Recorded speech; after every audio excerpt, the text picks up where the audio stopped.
Hello friends, स्वागत है आप सभी के हमारे अपने यूट्यूब चैनल शिक्षा हब यूपीएससी पे। तो कैसे हैं आप लोग? आई होप कि आप लोग बहुत अच्छे होंगे और अपना प्रिपरेशन भी बहुत अच्छे ढंग से कर रहे होंगे। तो फाइनली मुझे उम्मीद है कि आप सभी जो है ईमानदारी पूर्वक अपने दायित्वों को निभा रहे हैं और अच्छे से प्रिपरेशन कर रहे हैं और अच्छे से पढ़ रहे हैं। फाइनली अगर बात करें तो आज का जो हमारा ये लेक्चर है आपने तो जान ही गया होगा और आप तो आए ही उसी के लिए हैं।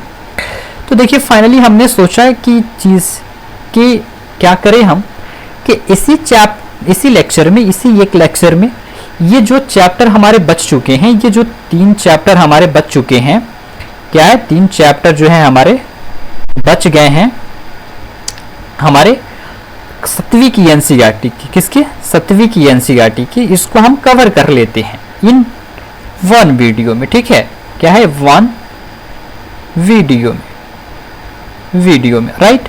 तो मुझे ये लग रहा है कि यही बेहतर होगा और ये मैं इसलिए कह रहा हूँ कि छोटे छोटे चैप्टर हैं, छोटे छोटे कॉन्सेप्ट हैं जो कि आप अच्छे से कर लोगे। ठीक है, और ज़्यादा टाइम मैं लूँगा नहीं क्योंकि मुझे फालतू की बातें नहीं करनी है और डायरेक्ट कॉन्सेप्ट पे बात करना है। वो चैप्टर हमारे कौन कौन से हैं जो इसमें डिस्कस कर लेते हैं। पहला जो हमारा चैप्टर है वो चैप्टर नंबर 7 है, जिसका नाम है मानवीय पर्यावरण और बस्तियां, परिवहन एवं संचार। चैप्टर नंबर 8 है हमारा मानव पर्यावरण, अन्योन्य क्रिया, उष्ण कटिबंधीय एवं उपोष्ण प्रदेश। वेरी इंपॉर्टेंट और मोस्ट इंपॉर्टेंट ये चैप्टर है। फिर चैप्टर इंपॉर्टेंट ये है हमारा रेगिस्तान में जीवन। यहाँ सभी चीज़ों को बेसिक नॉलेज चीज़ों को इनहेंस करेंगे, जानेंगे, देखेंगे और फुल्ली चैप्टर हम लोग इसमें डिस्कस करेंगे इन 1 लेक्चर राइट। चलो आगे की ओर डिस्कस करते हैं चीज़ों को। आप देख लो यहाँ से कि सभी को हम लोगों ने कवर कर लिया है। ठीक है, हमारा आज का पहला चैप्टर मानवीय पर्यावरण एवं बस्तियां एवं परिवहन। देखो यहाँ से अच्छे से समझो। यहाँ से मुझे ऐसा लगता है कि कोई भी ऐसा इस टॉपिक से कोई भी ऐसा हमें पॉइंट नहीं लगेगा कि आप नहीं जानते हो और उसको आपको नोट करना पड़े। ठीक है, उसे आपको नोट करना पड़े। मुझे नहीं लगता ऐसा कि आप इसे नोट करो। ठीक है, बस अगर चाहो तो 2x स्पीड में करके इसे सुन सकते हो। वैसे भी मैं तो खुद ही 1.5 की स्पीड में बोलता हूँ और एजुकेटेड के कंपैरिजन में। ओके, तो चलो स्टार्ट करते हैं अपने प्रिपरेशन को और देखते हैं चीज़ों को अच्छे से। ओके, देखो हमारा रहा आज का ये पहला अध्याय, यानी कि हमारे बुक की 7वीं अध्याय, 7वीं की बुक 7वीं अध्याय से हम देख रहे हैं। प्यारे ध्यान से देखना चीज़ों को। हम यहाँ पे देखेंगे, आपको ध्यान से देखना है, समझना है चीज़ों राइट। अब देखो तो हम इसमें पहले कुछ चीज़ों को देख लेते हैं यहाँ से, तो जाकर के थोड़ा मुझे अच्छा फील होगा और अच्छे से हम समझ पाएंगे। अगर मैं कहूँ तो चलो पीछे ही आ जाते हैं, यहाँ पे यहाँ देख लेते हैं। चलो देखो, अगर हम कहें तो हम इस चैप्टर में क्या पढ़ने वाले हैं, तो 7वां चैप्टर जो है हमारा 7 नंबर, हम देखेंगे उष्ण एवं उपोष्ण प्रदेश। ओहो सॉरी, इसमें तो नहीं देखने वाले हैं हम। इसमें देखने वाले हैं कि बस्ती एवं जो हमारा है यहाँ का मानव पर्यावरण, उन सब चीजों। देखो बात करें, थोड़ा सा सिली मिस्टेक हो गया, बात करें तो यहाँ तक की चीजों को आपको नहीं देखना है, छोड़ दो वहां तक की चीजों को। मुझे नहीं लगता कि ये आपके लिए इंपॉर्टेंट है राइट, उसे छोड़ दो। ठीक है, हम बात करेंगे आगे की ओर से जो है लिखा है बस्ती। बस्ती क्या है इसे देखो। बात करें यहाँ की बस्ती की, तो जहाँ पे वे स्थान जहाँ लोग अपने लिए घर बनाते हैं उसे हम बस्ती कहते हैं। प्रारंभ काल में जो है, प्रारंभ यानी कि जीवन की पहली सीढ़ी में जब मनुष्य जी रहा था, ठीक है, मनुष्य जी रहा था, आदि मानव होमो-सेपियंस, ये जो जीवन था इस समय मनुष्य जो था वो खाना बदोश जीवन जो है जीता था।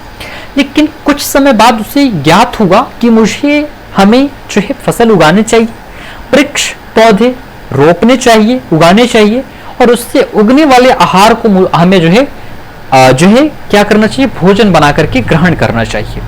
फिर उन्होंने क्या किया कि जब फसल उगाना आरंभ किया तो अपने लिए एक जगह अस्थायी घर बनाना आवश्यक समझा और ये इनके लिए जो है आवश्यक हो गया। क्यों आवश्यक हो गया? क्योंकि जो फसल आप डालोगे, जो बीज आप डालोगे, जो बीज बोओगे, वो तभी जाकर के उसका फल प्राप्त कर पाओगे या उससे प्राप्त कर पाओगे जब उसे टाइम दोगे, उसको फलने फूलने के लिए टाइम दोगे, तब जाकर के वो आपके यूज के लिए आएगा। अधिकतर बस्तियां जो है विकास उसका नदी घाटियों के निकट ही हुआ है। सबसे बेहतर सिंधु घाटी सभ्यता। क्या है? सिंधु घाटी सभ्यता। Very very most important examples आपके लिए मैं दिया हूं, ठीक है। और देखो यहाँ जो नदी के किनारे बसे हुए जो हमारे सभ्यता है या बस्ती है, वहां से यातायात और वाणिज्य और व्यापार के लिए जो है मार्ग बेहतर मिल पाते हैं, जिसके कारण वो ज्यादा डेवलप्ड हो पाते हैं, ज्यादा विकसित हो पाते हैं, विकास कर पाते हैं अपने बस्ती को, अपने सभ्यता को, अपने समाज को, राइट। बस्तियां जो है वो दो टाइप्स की देखने की मिलती है। एक होता है आपका अस्थाई और एक होता है अस्थाई।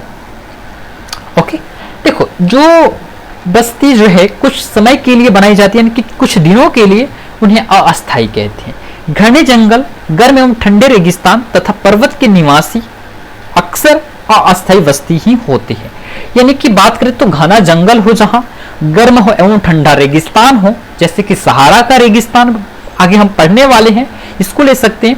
दिन में ये सहारा का रेगिस्तान जो जहां है वहां पे बहुत ज्यादा गर्मी रहता है, 50 डिग्री सेल्सियस से अधिक तापमान रहता है, और रात्रि के समय में 0 डिग्री सेल्सियस तक के तापमान जो है देखने को मिलता है। बात करें आगे की चीजों को, तो आगे देखो, आगे जो है वे खेत संग्रह और स्थानांतरित कृषि एवं ऋतु प्रवास करते हैं। कौन? ये जो बस्ती में जीने वाले लोग रहते हैं, ये लोगों की मैं बात कर रहा हूं। अब प्यारी बात करें ऋतु प्रवास क्या होता है, ऋतु प्रवास है क्या, आगे डिस्कस करेंगे इन सब चीजों पे, ठीक है। यद्यपि अधिकांश बस्तियां आज अस्थाई हो गई है, देख लो आज जो है बस्तियां जो है अस्थाई हो गई है। पहले जो था अस्थाई देखने को मिलता था, बट अभी की बस्तियां जो है अस्थाई हो चुकी है। ओके, अब देखो आगे की चीजों को समझेंगे। ऋतु प्रवास की बात करें तो वे लोग जो मौसमी आवागमन को ऋतु प्रवास कहते हैं, ठीक है। लोगों के मौसमी आवागमन को जो है ऋतु प्रवास कहते हैं। जैसे अगर कोई व्यक्ति पशुपालन कर रहा है तो चारा के लिए, चारागाहों की खोज के लिए ऋतु के अनुसार, मौसम के परिवर्तन के अनुसार अलग अलग स्थानों का खोज करेगा। बात करें इस पैराग्राफ की, तो इस पैराग्राफ में मुझे नहीं लगता कि आपके लिए कुछ इंपॉर्टेंट बातें लिखी गई है, इसलिए इसकी कुछ समराइज रूप मैं प्रस्तुत करूंगा। यहाँ पे ये मैरी और उसके पिताजी, दादाजी और उसके दोस्त में बातचीत हो रही है। जो ये बातचीत डिस्कस किया जा रहा है कि आखिर लोग शहर की ओर स्थानांतरित क्यों हो रहे हैं, आखिर शहर में भीड़ भड़ाका क्यों हो रहा है, आखिर शहर में जलवायु प्रदूषण क्यों हो रहा है, ठीक है। आखिर शहर में ही इतना प्रदूषण क्यों देखने को मिल रहा है, प्रचंड ताप क्यों देखने को मिल रहा है, तो ये सारी चीजों पर डिस्कस किया गया। और मुझे उम्मीद है ये सारी चीजें आप भली भांति जानते हैं। तो मुझे ऐसा लगता है कि यहाँ पे टाइम व्यर्थ करना उचित नहीं है, टाइम देना उचित नहीं है, इसलिए हम आगे की ओर बढ़ते हैं। यहाँ पे भी कुछ ज्यादा चीजें बताने की जरूरत नहीं है। यहाँ पे भी आपको बताया गया है कि ऊपर के संवाद में बस्तियों को दो विभिन्न चित्र हमारे सामने उभर कर आते हैं। वो दो विभिन्न चित्रण क्या है जो देख सकते हैं आप, कि ग्रामीण एवं शहरी बस्तियां, गांव एवं ग्रामीण बस्तियां होती है, ठीक है, जहां लोग कृषि, मत्स्य पालन, वानिकी, दस्तकारी और पशुपालन संबंधी कार्य करते हैं। ग्रामीण बस्तियां सघन एवं प्रकीर्ण होती है, हो सकती है। सघन बस्तियां में घर पास पास बने होते हैं। प्रकीर्ण बस्तियों में लोग के घर दूर दूर व्यापक क्षेत्र में फैले हुए होते हैं। बाकी कुछ भी इंपॉर्टेंट नहीं है इस लाइन में, ये चीजें आप देख लो, बस बात खत्म, ठीक है, और छोड़ दो यहाँ पे, ठीक है। यहाँ ज्यादातर डेप्थ में कुछ चीजें दी नहीं गई है, बस यहाँ से आपको बस एक ओवरव्यू दिया जा रहा है चीजों की, राइट। अब देखो ये क्या है, जल का जमाव होता है। अधिकतर जगहों पे जल का जमाव होता है, वहां उच्च प्लेटफॉर्म अथवा सिलटल पर घर बनाए जाते हैं। गर्म जलवायु वाले क्षेत्र में मिट्टी की मोटी परत वाली दीवार वाले घर बनाए जाते हैं, ठीक है, जिनकी छतें जो होती हैं फूस की बनी होती है, ठीक है। स्थानीय सामग्री जो है जो यूज किए जाते हैं घर बनाने में वो है पत्थर, पंख, ओके, चिकनी मिट्टी, तृण आदि का उपयोग जो है घर बनाने के लिए किया जाता है। नगरीय बस्ती में नगर छोटे व शहर उसमें बड़ी बस्तियां होती हैं, ठीक है। तो ये नाम हम लिखने के लिए बताएगा, इसलिए हम आगे की ओर कंटिन्यू करते हैं अपने सेशन को। चलो अब देखो परिवहन के बारे में कुछ चीजें यहाँ पे बताई जा रही हैं। परिवहन की बात करें तो परिवहन लोगों एवं सामान के आवागमन के साधन है। हमें कुछ ले जाना है या हमें खुद जाना है तो हमें परिवहन की आवश्यकता होती है। पहले के लोग परिवहन के लिए जो है बैल और बैलगाड़ी का यूज करते थे। एक पहले आता था गाड़ी जिसका नाम ही है, पशुओं का यूज करते थे परिवहन के लिए, लेकिन आज के समय में आप जान रहे हैं और कुछ सामानों को ढोने के लिए जो है कुछ पशु का, जिसमें गधा, खच्चर, ठीक है, बैल, ऊंट का उपयोग किया जाता है। देखो दक्षिण अफ्रीका के एंडीज पर्वत वाले क्षेत्र में, ठीक है, एंडीज पर्वत वाले क्षेत्र में ध्यान देना, कहां पे, एंडीज पर्वत वाले क्षेत्र में लामा का उपयोग उसी तरह होता है जैसे कि तिब्बत में याक का उपयोग होता है। नोट डाउन करना चीजों को, और नोट डाउन इस व्यू से करना कि आप जाकर के इसे सर्च करोगे। क्या करोगे, इसे सर्च करोगे और इसके बारे में जानने की कोशिश करोगे, ठीक है। थोड़ी सी नॉलेज कुछ अपने से इनहेंस करो, अपने से इकट्ठा करो और जानने की कोशिश करो, ओके। मुझे उम्मीद है कि आप कोशिश करोगे और मुझे कमेंट बॉक्स में जरूर बताओगे, ठीक है। चलो प्यारे आगे की ओर बढ़ते हैं। प्रारंभ में अन्य देशों के व्यापारियों को भारत पहुंचने में अनेक महीने लग जाते थे, जो समुद्री मार्ग या थल मार्ग से आते थे, ठीक है। तो ये कुछ चीजें हैं जो यहाँ पे परिवहन के बारे में आपको बता रहा है, जो कि आपको भली भांति की जानकारी है और आप इससे रूबरू हैं। जो चीजें नहीं जानते उससे मैं बताऊंगा और आपके टाइम को बचाने की कोशिश करूंगा। आपको मालूम है कि परिवहन के मुख्य 4 साधन हैं, ठीक है। पहला है सड़क मार्ग, रेल मार्ग, जल मार्ग और वायु मार्ग। भारत में अनेक राष्ट्रीय एवं राज्य मार्ग हैं, ध्यान रखिएगा, हमारे भारत में अनेक राष्ट्रीय एवं राज्य मार्ग हैं। भारत में एक्सप्रेस वे का निर्माण नवीनता है। स्वर्ण चतुर्भुज महामार्ग जो है, जिसका नाम है स्वर्ण चतुर्भुज महामार्ग, सर्च कीजिएगा और इसके इमेज को देखने की कोशिश कीजिएगा, ठीक है। इसके पिक्चर को देखने की कोशिश कीजिएगा, राइट। मुझे उम्मीद है कि करेंगे आप, जो कि दिल्ली, मुंबई, चेन्नई और कोलकाता को जोड़ता है। किसको किसको जोड़ता है, दिल्ली को, ठीक है, एम से मुंबई को, ठीक है, सी से चेन्नई को, ठीक है, और कोलकाता को जोड़ने की कोशिश करता है ये मार्ग, ठीक है, जिसका नाम है स्वर्ण चतुर्भुजीय महामार्ग, स्वर्ण चतुर्भुजीय महामार्ग, राइट, ओके। चलो आगे की ओर देखते हैं चीजों को, समझते हैं चीजों को। देखो सड़क जो है 2 प्रकार के देखने को मिलता है, स्थल मार्ग, एक पक्की सड़क मिलता है और एक कच्ची सड़क। गांव में अधिकतर ऐसा, शहर ही ज्यादातर देखने को मिलता है, लेकिन कहीं कहीं पे अब ये वाले सड़क भी देखने को मिलते हैं। रेल मार्ग के बारे में वही बताया गया है कि रेल द्वारा तीव्र से एवं कम खर्च में लोग का आवागमन एवं भ्रमण, सामान को ढोने का कार्य होता है। तो ये सारी चीजें आपको इसमें एक्सप्लेन किया गया। उन्नत औद्योगिक और कौशल से दुर्गम पहाड़ी क्षेत्रों में भी रेल मार्ग बनना संभव हो गया है, लेकिन इसकी संख्या काफी कम है। भारतीय रेल मार्ग का जाल भली भांति विकसित है, यह एशिया में सबसे बड़ा है। तो ये चीजें आपको देख लेना है, बाकी इसमें कुछ है नहीं। ये बताएगा कि इंजन का, सुपरफास्ट रेलगाड़ी का निर्माण हुआ, क्रांति परिवहन, तीव्र विकास सहायक, ये सारी चीजें, ये चीजें मैं बताऊंगा, ये है आपके लिए इंपॉर्टेंट। और इंपॉर्टेंट है क्या चीजों, जो समझो। ये कह रहा है कि जाइनिंग ने से लिहाज के बीच चलने वाली रेलगाड़ी, ठीक है, चलने वाली रेलगाड़ी, ठीक है, समुद्री तल से 4000 मीटर की ऊंचाई पर चलती है, जिसका सबसे उच्चतम बिंदु जो है जल समुद्र तल से 5072 मीटर का होता है, ठीक है। तो इसे नोट डाउन करोगे तो अच्छा होगा, बाकी चीजों को छोड़ो। अब देखो चीजें आगे की ओर। अब ट्रांस साइबेरियन रेल मार्ग विश्व में सबसे लंबा रेल मार्ग है, चूंकि पश्चिम रूस में सेंट पीटरबर्ग से प्रशांत महासागरीय तट पर स्थित व्लादिवोस्टोक तक जाता है।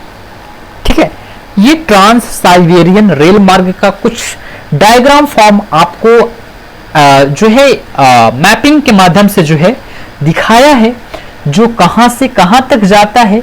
Saint Petersburg okay okay okay Saint Petersburg okay से लेकर के ये जो है कहां तक जाता है, महासागरीय तट पर स्थित व्लादिवोस्टोक तक जाता है।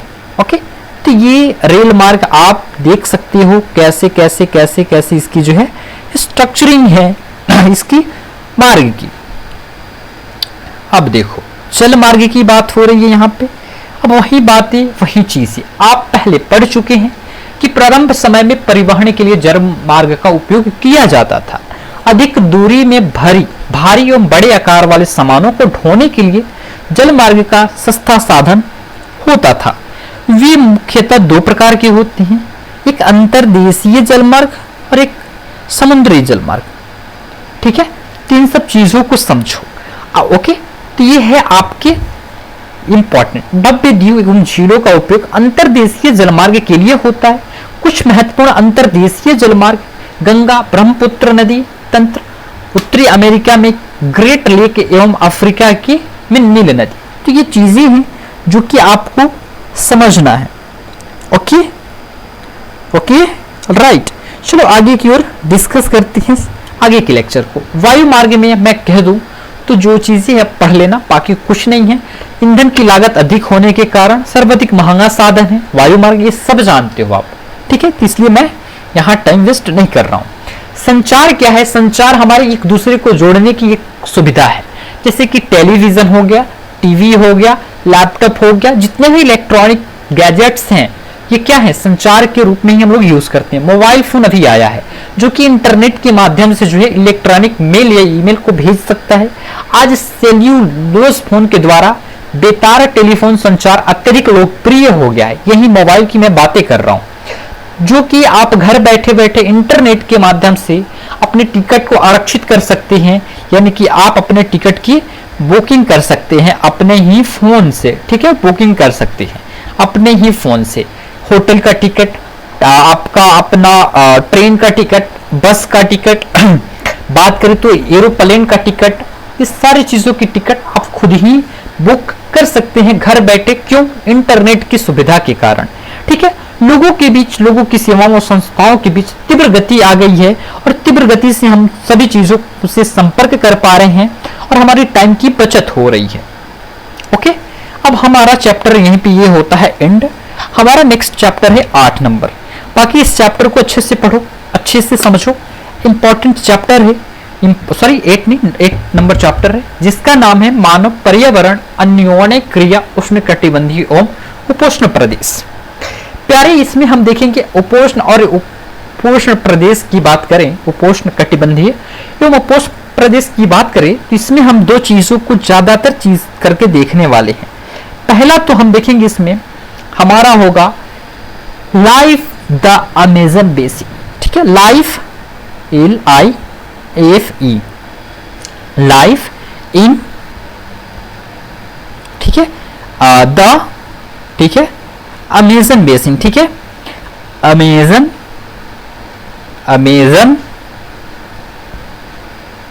बेसिन। ठीक है, और दूसरा इसमें हम देखने वाले हैं यहाँ पे life in the Ganga Brahmaputra. ठीक है, लाइफ इन द, यहीं पे life in the Ganga Brahmaputra, इन दोनों को अच्छे से देखने वाले हैं। ओके, अब चलो चीजों को समझोगे और जानोगे तो अच्छे से समझ पाओगे। हम यहाँ पे डिस्कस किए उपोष्ण और उष्ण कटिबंधीय क्षेत्र, इसलिए मैं चीजों को समझाने के लिए एक प्यारा सा डायग्राम लाया हूं। मेरा तो मन था कि इसको मैं ना लेकर जाऊं, क्योंकि आपको क्लास 6वीं में पूरी अच्छे से पूरी डिटेल्ड वे में मैं चीजों को पढ़ा चुका हूं और इसलिए मैं नहीं चाहता कि इन सब चीजों को मैं फिर से बताऊं,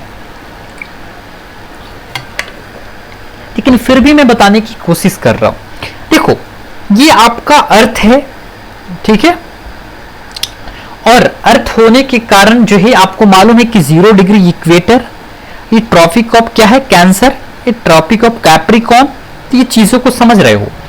ये नॉर्थ टेम्परेट जोन है, ये सारी चीजों को मैं बता चुका हूं। ये साउथ टेम्परेट जोन है, ये टोराइड जोन है और ये टोराइड जोन है। सनलाइट डायरेक्ट पड़ने के कारण भूमध्य रेखा के यानी कि 0 डिग्री इक्वेटर के 10 डिग्री साउथ, 10 डिग्री साउथ और 10 डिग्री नॉर्थ, ठीक है, 10 डिग्री नॉर्थ, 10 डिग्री साउथ क्या पाया जाता है, उष्णकटिबंधीय क्षेत्र पाया जाता है, टोराइड जोन, ठीक है। तो ये चीजें मैं आपको समझा दिया। अब देखो आगे की ओर हम बढ़ते हैं। हमारा भारत जो है 2 पार्ट्स में कैटेगराइज है। पहले तो हम पढ़ेंगे साउथ अमेरिका में अमेजन के बारे में, फिर पढ़ेंगे भारत में ब्रह्मपुत्र गंगा के बारे में। इक्वेटर तो 0 डिग्री इक्वेटर तो ये 20 काटता ही है, लेकिन ट्रॉपिक ऑफ कैंसर हमारे भारत को 2 पार्ट में कैटेगराइज करता है। तो हमारे भारत के 50% वाला पार्ट्स जो होता है ये टोराइड जोन में तो पड़ता है, राइट। लेकिन ये 50% वाला एरिया, ये 50% वाला एरिया हमारा कहाँ पड़ता है, तो ये पड़ता है उपोष्ण कटिबंध में, ठीक है, उपोष्ण कटिबंध में, राइट। तो ये चीजें आप नोट डाउन कर लो, लिख लो, ज्ञात कर लो, यह जो भी समझते हो समझो, ठीक है। चलो आगे की ओर कंटिन्यू करते हैं सेशन को, फिर देखते हैं अमेजन रिवर फेस। पहले इसको ही देखेंगे। देखो अमेजन के बारे में बताऊं तो अमेजन नदी जो है, यहाँ का डे नाइट जो होता है, डे और नाइट जो होता है, नाइट जो होता है ये समान होता है, इक्वल होता है। यहाँ आर्द्रता पाई जाती है, ठीक है, डे नाइट ड्राई, हॉट और आर्द्र होती है। यहाँ की क्लाइमेट की मैं बात करूं, ठीक है। और देखो यहाँ पर रेन जो है ऑलमोस्ट एवरीडे पाए जाते हैं और बिना किसी चेतावनी के यहाँ जो है वर्षा बरस जाती है, ठीक है। बस इतना ही जानना है और कुछ इसमें जानने की जरूरत नहीं है, इसलिए मैं ज्यादा टाइम वेस्ट नहीं कर रहा हूं। यहां से बात करें तो ये अमेजन नदी जो है, देखो ब्राजील से बोलाविया से, पेरू से, ठीक है, और इक्वाडोर से, ठीक है, कोलंबिया से और विक्टोरिया से, ठीक है, वेनेजुएला से होकर के गुजरती है। ये कुछ नाम है जगहों का, याद कर लो।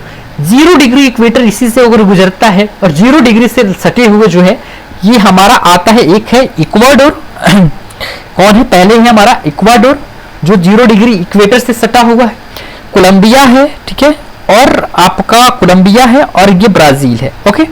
बस ये इतना जान लो अमेजन के बारे में, वेरी इंपॉर्टेंट, मोस्ट इंपॉर्टेंट, ज्यादा कुछ जानने की जरूरी नहीं। यहाँ की क्लाइमेट के बारे में मैं तो बता चुका हूँ कि अमेजन बेसी भूमध्य के आसपास फैला है और पूरे वर्ष यहाँ गर्म एवं नम्र जलवायु रहती है। यहाँ का मौसम दिन रात दोनों ही समान, लगभग समान रूप से गर्म एवं आर्द्र होती है और यहाँ वर्षा हमेशा जो है जल्दी ही बरस जाती है बिना किसी अपडेट के, बिना किसी अपडेट के। यहाँ की बात करें तो कुछ चीजों को समझो, आपको समझना होगा। ये देखो छोटा पैकेट ब्रोमीलाइड एक विशेष प्रकार का पौधा है जो कि अपनी पत्तियों में जल को संचित रखता है और मेढक जैसे प्राणी इन जल के पैकेट का उपयोग अंडा देने के लिए करते हैं। बस इंपॉर्टेंट, इतना ही इंपॉर्टेंट है, ओके, और कुछ जानने की जरूरत नहीं है यहाँ पे। चलो आगे देखो, ये देखो मांस खाने वाला, ठीक है, मांस खाने वाला, ओहो एक मिनट, मांस खाने वाली पिरान्या मत्स्य समेत मछलियों की विभिन्न प्रजातियां भी अमेजन नदी में पाई जाती है। बर्सन बन की कुछ निवासी की मैं बात करूं तो यहाँ के लोग जो है छोटे छोटे स्थानों में छोटी छोटी जगहों को वृक्ष काट करके रखते हैं। यहाँ के पुरुष जो है शिकार करते हैं और महिलाओं जो है जो पेड़ पौधे लगाती हैं, खेती करती हैं, उसका देखरेख करती हैं और कुछ नहीं। यहाँ पे की मुख्य जो चीजें हैं, जो फल हैं, टोपियों का अनानस और शकरकंद है, क्योंकि मछली का शिकार या करना अनिश्चित होता है। जरूरी नहीं है कि आज शिकार के लिए गए तो मुझे मछली मिल ही जाए, ठीक है। बात करें तो यहाँ इंपॉर्टेंट लाइन ये है कि वे कर्तन एवं दहन कृषि पद्धति का प्रयोग करते हैं। इनका मुख्य आहार का है जिसे कवास भी कहते हैं। यहाँ यह आलू की तरह जो है जमीन के अंदर जो है पैदा होता है। देखो एक बात सुनकर के आपको बड़ी अजीब फील होगा, ये चींटियों की रानी एवं अंडकोश भी खाते हैं। छी, बहुत गिन फील हो रहा है ना, सच में मैं इसे पढ़ना ही नहीं चाहता। कॉफी, मक्का, कोको जैसी नगदी फसल भी यहाँ उगती है। ठीक है, कुछ परिवार मधुमक्खी के छत्ते के आकार वाले छप्पर के घेरों में रहते हैं, जबकि कुछ लोग मोला कहे जाने वाले अपार्टमेंट जैसे घरों में रहते हैं। ठीक है, तो मुझे उम्मीद है कि इन सब चीजों को आप अच्छे से समझ रहे हैं, और समझ रहे हैं तो आप अच्छे से समझिएगा। कर्तन दहन, ये मैं बता दूं कि कर्तन एवं दहन पद्धति जो है ये क्या है, कैसे होता है। पहले तो होता यह है कि एक छोटी सी जगह को जो एरिया को इंगित किया जाता है और उस जगह की पेड़ पौधों को काट करके वहीं पे जला दिया जाता है। जलाने से उनको लगता है कि यहाँ पे मिट्टी में पोषक तत्वों की प्रचुरता होगी, पोषक तत्व यहाँ प्रचुर मात्रा में होंगे, जिसके कारण हमारे फसल जो है अच्छे उगेंगे। और फिर फसल बोते हैं, फिर कुछ सालों तक वहाँ खेती होती है, फिर कुछ सालों के बाद वहाँ की प्रचुरता कम हो जाती है, जिसके कारण वहाँ की खेती को छोड़ दिया जाता है। फिर अलग स्थानों पे खेती किया जाता है, और वहाँ पे फिर छोड़ देने के बाद वहाँ पे छोटे छोटे पेड़ पौधे फिर पनप जाते हैं। पनप जाने के कारण इनको लगता है कि यहाँ पे पेड़ पौधे जब आ गए हैं, फिर इनमें पोषक तत्व की प्रचुरता हो गई है, फिर उन्हें काटते हैं और उसे क्या करते हैं, जला डालते हैं। कुछ इस प्रकार से उस एरिया का जो है रूप हो गया, पहले इतना घना, फिर कम, फिर यहाँ तक। गंगा ब्रह्मपुत्र बेसिन की बात करें तो गंगा ब्रह्मपुत्र की सहायक नदियां मिलकर इसका जो है निर्माण करती है। बेसिन के उपोष्ण में, उपोष्ण की मैं बात कर रहा हूं जो मैं बता चुका हूं, 10 डिग्री नॉर्थ और 10 डिग्री साउथ, 10 डिग्री उत्तर से 30 डिग्री अक्षांश के मध्य स्थित है। ठीक है, अब देखो इसकी सहायक नदियां जो है घाघरा, सोन, चंबल, गंडक, कोसी जैसी गंगा की सहायक नदियां है जो कि इसका निर्माण करती है। अगर कुछ और आप जानते हो ना तो मुझे कमेंट करके बताना। गंगा नदी की सहायक नदी, और यहाँ पे इस मैप में आप कुछ डिनोट करने की कोशिश करना। देखो बात करें तो ऊपर की चीजों में कुछ नहीं लिखा है, आपको ग्रीष्म ऋतु में ये सारी चीजों को बता रहा है। बेसिन क्षेत्र में विभिन्न प्रकार की स्थल आकृतियां होती है। जनसंख्या जो है ये आपको बता दें कि गंगा ब्रह्मपुत्र बेसिन में पर्वतीय क्षेत्र में कम लोग रहते हैं। मानव प्रवास के लिए मैदानी क्षेत्र सबसे उपयुक्त है, अतः यहाँ जनसंख्या घनत्व अधिक है। यहाँ की मिट्टी उपजाऊ है। जिन स्थानों पर फसल उगाने के लिए समतल भूमि उपलब्ध है, वहां के लोग का मुख्य व्यवसाय कृषि ही होता है, यानी कि कृषि ही है। धान यहाँ की मुख्य फसल है। ठीक है, गंगा ब्रह्मपुत्र क्षेत्र की, चूंकि धान की खेती के लिए पर्याप्त जल की आवश्यकता होती है, यह उसी क्षेत्र में उगाया जाता है जहां अधिक वर्षा होती है। ठीक है, तो ये चीजें आपको गन्ना और जूट जैसे खेती भी यहाँ देखने को मिलता है। ठीक है, बंगाल एवं असम में चाय का बागान भी आपको देखने को मिलता है। ये सब गंगा और ब्रह्मपुत्र के ही क्षेत्र में देखने को मिलते हैं। ओके, अब देखो सार्वभौमिक स्वच्छता कवरेज प्राप्त करने के लिए जो प्रधानमंत्री मोदी जी ने 2 अक्टूबर को जो आपका जो मिशन लॉन्च किए थे उसके बारे में ये आपको दिखा रहा है। अब ये गंगा नदी के संरक्षण के लिए नमामि गंगे का भी यूज हुआ। बस ओवरऑल कुछ यही है इस चैप्टर में, कुछ है नहीं। ओके, अब हम आएंगे नेक्स्ट चैप्टर पे जिसका नाम है रेगिस्तान। भाई जीवन तो रेगिस्तान की देखो। ओके, इसी चैप्टर को आपको 1.5 घंटे 2-2 घंटे में बताए जाते हैं। मुझे भी नहीं लगता कि क्या बताए जाते हैं, शायद चलो देख लो।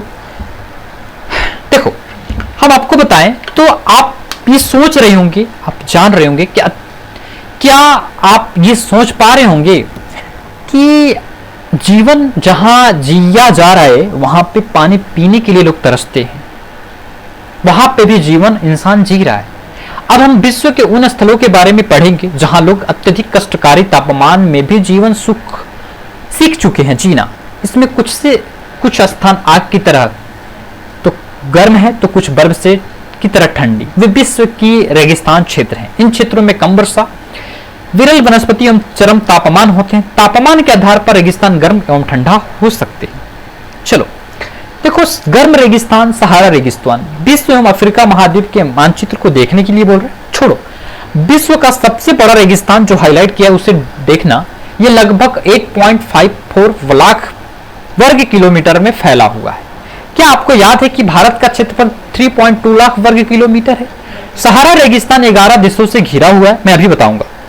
ये देश अल्जीरिया, चाड, मिस्र, लीबिया, माली, मेरितानिया, मोरक्को, नाइजर, सूडान, ट्यूनीसिया एवं पश्चिम सहारा है। रेगिस्तान के बारे में सोचते समय आपके मस्तिष्क में तुरंत ही रेत का दृश्य उभर रहा है, लेकिन मैं बता दूं कि नहीं, ऐसा कुछ नहीं है। तुरंत सहारा मरुस्थल बालू की विशाल परतों से ढका हुआ ही नहीं, वर्ण वहां बजरी के मैदान और नग्न चट्टान सतह वाले उत्पित पत्थर भी पाए जाते हैं। ये चट्टानी सतह कुछ स्थानों पर 2500 मीटर से भी अधिक ऊंची हैं। तो ये है कुछ इसका मैप, और मैप में आप देख सकते हैं पूरे जगह का नाम, और यह सहारा रेगिस्तान आपका जो फैला हुआ है आप यहां से नोट डाउन कर सकते हैं, देख सकते हैं। कुछ मैप पे थोड़ा भी अपना भी जो है ध्यान केंद्रित करें और चीजों को समझें। देखो, आपको जानकर यह आश्चर्य होगा कि आपका ये सहारा रेगिस्तान पहले हरा भरा था, ये हरा भरा हुआ स्थान था। आपको सोचने में ये लग रहा होगा कि नहीं, ऐसा नहीं है, ये जन्मजात ही ऐसा हो, तब तो इतना होता है। नहीं, ऐसा कुछ नहीं है। पहले हरा भरा था, लेकिन कुछ इसके जलवायु परिवर्तन ने इसका रूप, रंग, ढांचा को परिवर्तित कर दिया, बदल दिया, और बदलने में उसका ही ज्यादा हेल्प रहा है इस स्थान को। राइट, चलो आगे की ओर। यहाँ की जलवायु की बात करें तो यहाँ जो है आकाश जो है बादल रहित होता है, अत्यधिक गर्म एवं शुष्क होता है ये रेगिस्तान। यहाँ की वर्षा ऋतु अल्पकाल के लिए होता है, क्षण भर के लिए। दिन के समय का तापमान जो होता है, हाईलाइट किया देखना, 50 डिग्री सेल्सियस के ऊपर तक रहता है, जिससे रेत एवं नग्न चट्टान अत्यधिक गर्म हो जाते हैं। और रात की बात करें तो 0 डिग्री से भी अधिक ठंडा होता है, और इसका तापमान 0 डिग्री सेल्सियस से भी कम हो जाता है। यहाँ के ऊंट, लकड़बग्घा, सियार, लोमड़ी, बिच्छू, सांपे की विभिन्न प्रजातियां भी यहाँ पाई जाती है। वैज्ञानिकों की खोज से जो है यहाँ जो है आपको मछली की कंकाड़ देखने को मिली है। बात करें तो चलवासी जनजाति वाले ये लोग बकरी, भेड़, ऊंट एवं घोड़े जैसे पशुओं को भी पाल लेते हैं। ये सभी विभिन्न क्रियाकलापों में भाग लेते हैं। इन पशुओं ने इन लोगों को दूध देता है। इनकी खाल से पेटी, जूते और पानी पीने की बोतल की भी निर्माण करते हैं लोग। इनके बालों से चटाई, कालीन, कपड़े, कंबल बनाने का भी उपयोग होता है। सहारा मरुधान एवं मिस्र नील घाटी लोगों की निवासी मदद करती है। यहाँ के उपलब्ध होने के कारण खजूर के पेड़ लगते हैं। मिस्र में उगाए जाने वाले कपास पूरे विश्व में प्रसिद्ध है।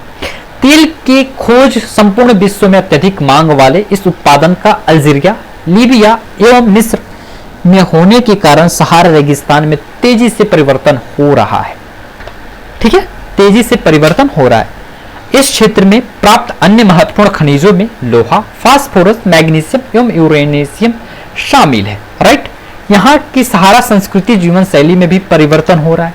तीन सारी चीजों में, नमक के व्यापार में ऊंटों का स्थान ट्रक ले रहा है। तीन सब चीजों में जो है आगे जो है ट्रांसपोर्ट चेंज हो रहे हैं। ऊंट की जगह पे सभी चीजों को बदला जा रहा है।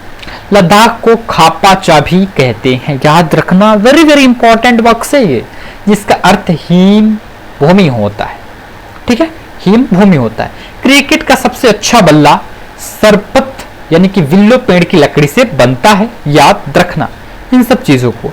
ये रहा आज का आपका ये 3 चैप्टर। मुझे उम्मीद है कि आपको समझ में आया होगा, क्योंकि इस चैप्टर को मैंने एकदम समरी टाइप में, एकदम की पॉइंट्स में और की नोट्स के रूप में समराइज करके आपको देने का कोशिश किया हूँ।